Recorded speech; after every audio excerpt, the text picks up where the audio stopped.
el flujo de la solución hay 5 procesos fundamentales. Primero la subida de archivos, luego la extracción de texto del documento, luego la clasificación del tipo documento, luego la extracción de metadatos y finalmente la validación y almacenamiento de la data. Una de las primeras etapas que es muy importante es la extracción de texto y clasificación del documento.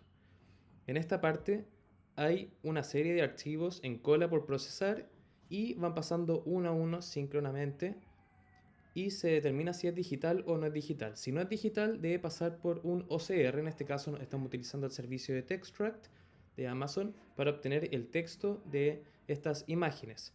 Y si es digital, pasa la extracción directa de texto mediante una librería de Python. Luego este texto pasa por un preprocesamiento del texto para luego entrar a la clasificación del tipo documento mediante una red neuronal LSTM con el fin de obtener el tipo documento.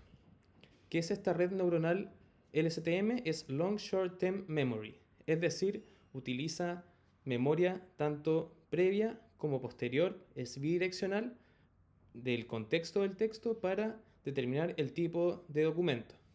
En la columna izquierda de preprocesamiento podemos ver cómo el texto no entra directamente a la red neuronal como caracteres de texto, sino que tiene que ser transformado mediante secuencias numéricas.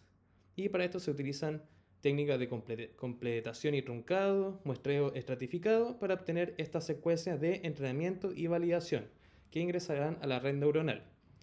En el lado derecho se ve la red neuronal LSTM, que parte con una capa embedding y luego la siguen 3 capas LSTM bidireccional que van decreciendo en cantidad de neuronas para luego ser seguidas por 2 capas intermedias densas, también decrecientes, con activación ReLU, y finalmente tener una capa de clasificación densa de 10 de output.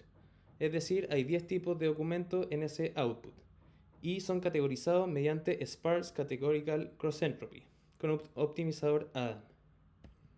Los resultados de entrenamiento de esta LSTM son satisfactorios, ya que se puede ver en el lado izquierdo que la precisión del modelo, tanto de la data de entrenamiento como de testing, van aumentando tendiendo al 100% mediante que el loss o pérdida, que se puede ver en el lado derecho, va disminuyendo de ambos datasets.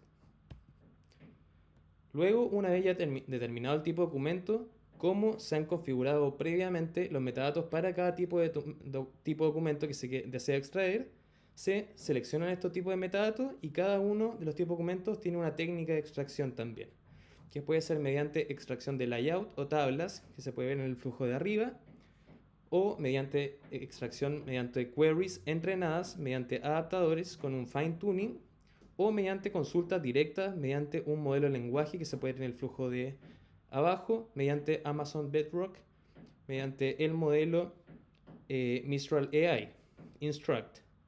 Y dependiendo de cada una de estas técnicas que se utilice, finalmente serán extraídos los metadatos para luego su validación y guardado en nuestra base de datos RDS. ¿Cómo funciona la consulta directa sobre el modelo de lenguaje?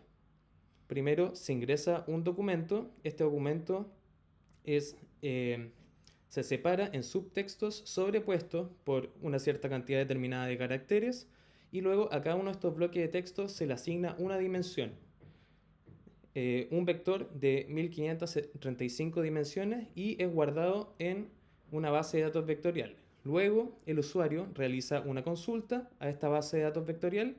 Esa consulta se transforma también en un vector mediante el servicio embedding de Amazon Web Service y se compara con las respuestas más parecidas a esta pregunta, generando una n cantidad de mejores resultados. En este caso estamos utilizando 4 respuestas que se retornan de la base de datos vectorial y ingresan al modelo de lenguaje. En la práctica, al modelo de lenguaje ingresa en primera instancia la pregunta del usuario, seguido por 4 bloques grandes de información de texto que está dentro del documento.